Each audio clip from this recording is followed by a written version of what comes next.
So there's this happening in my car. Car will not start. Pressing the start button. Foot is on the brake. Nothing. If I open and close the door,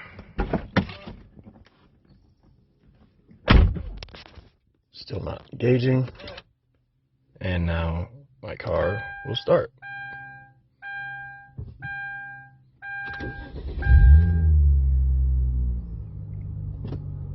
Turn it off.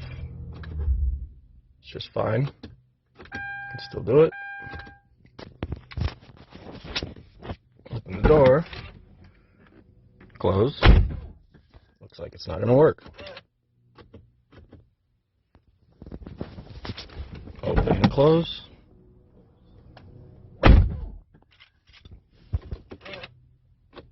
Still not doing anything.